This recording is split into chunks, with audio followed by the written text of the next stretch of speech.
আজি গুৱাহাটীৰ ৰাজভৱনত কংগ্ৰেছ দলে প্ৰতিবাদ সাব্যস্ত কৰোঁতে পুলিচে যি লাঠি চাৰ্জ কৰিলে, পুলিচে যি কন্দুৱা গেছ দিলে, তাৰ ফলস্বৰূপে পুলিচৰ অত্যাচাৰত এজন আন্দোলনকাৰীৰ মৃত্যু ঘটিছে। মৃদুল ইছলাম নামৰ অধিবক্তাজনৰ মৃত্যু ঘটা বুলি আমি জানিব পাৰিছো। আৰু এই ঘটনাক ৰাইজৰ দলে কেৱল গৰিহণা দিয়াই নহয়, অসম পুলিচৰ বিজেপি চৰকাৰৰ এই অত্যাচাৰক আমি নিন্দা কৰিছো আৰু এই কামৰ কাৰণে আমি বিজেপিৰ পদত্যাগ দাবী উত্থাপন কৰিছো। অসম পুলিচৰ হৈছে কি আচলতে যে ৰাজভৱনৰ নিচিনা ঠাইত গণতান্ত্ৰিকভাৱে কৰা প্ৰতিবাদ, তাকো অসমৰ সৰ্ববৃহৎ বিৰোধী ৰাজনৈতিক দলটোৱে কৰা প্ৰতিবাদক এনেকৈ দমন কৰাটো কেতিয়াও মানি ল'ব নোৱাৰি।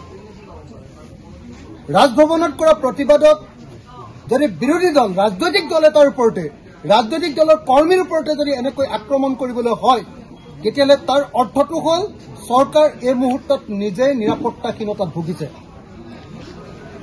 সেইকাৰণে আমি কংগ্ৰেছ দলৰ সদস্য মৃদুল ইছলাম ডাঙৰীয়াক এনেকৈ অসম পুলিচে হত্যা কৰাক নিন্দা কৰিছো, গৰিহণা দিছো আৰু অসমৰ ডিজিপি জিপি সিঙৰ পদত্যাগ আমি দাবী উত্থাপন কৰিছো। লগতে আমি দাবী উত্থাপন কৰিছো যে এই ঘটনাৰ কাৰণে অসমৰ মুখ্যমন্ত্ৰীয়ে ৰাজহুৱাকৈ ক্ষমা খুজিব লাগে, অসমৰ মুখ্যমন্ত্ৰীয়ে দুখ প্ৰকাশ কৰিব লাগে, অসমৰ মুখ্যমন্ত্ৰীয়ে মৃতকৰ পৰিয়ালৰ ঘৰ ভ্ৰমণ কৰিব লাগে আৰু অসমৰ মুখ্যমন্ত্ৰীয়ে মৃতকৰ পৰিয়ালৰ ঘৰলৈ গৈ মৃতকৰ পৰিয়াল ঘৰক অন্ততঃ পক্ষে 1 কোটি টকাৰ ক্ষতিপূৰণ ঘোষণা কৰিব লাগে।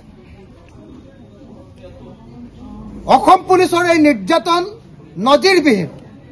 আজিলৈকে কেতিয়াও আমি শুনা নাছিলো যে কোনোবা বিৰোধী দলৰ এজন মানুহক, কোনোবা আটাইতকৈ সৰ্ববৃহৎ বিৰোধী ৰাজনৈতিক দলটোৱে কৰা প্ৰতিবাদৰ ওপৰত এনেকৈ অসম পুলিচে নিৰ্যাতন চলায়, এনেকৈ অসম পুলিচে মাৰপিট কৰে, এনেকৈ অসম পুলিচে লাঠিচাৰ্জ কৰে, এনেকৈ অসম পুলিচে কন্দুৱা গেছ দিয়ে আৰু এনেকৈ অত্যাচাৰ কৰি মানুহক হত্যা কৰে। এনেকুৱা ঘটনাক নজিৰবিহীন।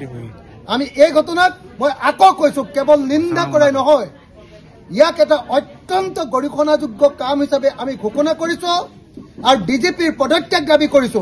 ডিজিপিক ওপৰত শাস্তিমূলক ব্যৱস্থা গ্ৰহণৰ দাবী উত্থাপন কৰিছো আৰু অসমৰ মুখ্যমন্ত্ৰীক ক্ষমা খুজিবৰ কাৰণে, ৰাজহুৱাকৈ ক্ষমা খুজিবৰ কাৰণে আৰু মৃতকৰ পৰিয়ালৰ ঘৰলৈ গৈ 1 কোটি টকা ক্ষতিপূৰণ সহকাৰে ৰাইজৰ সন্মুখত আঁঠুলৈ সেৱা কৰিবৰ কাৰণে মই অসমৰ মুখ্যমন্ত্ৰীক আহ্বান জনাইছো।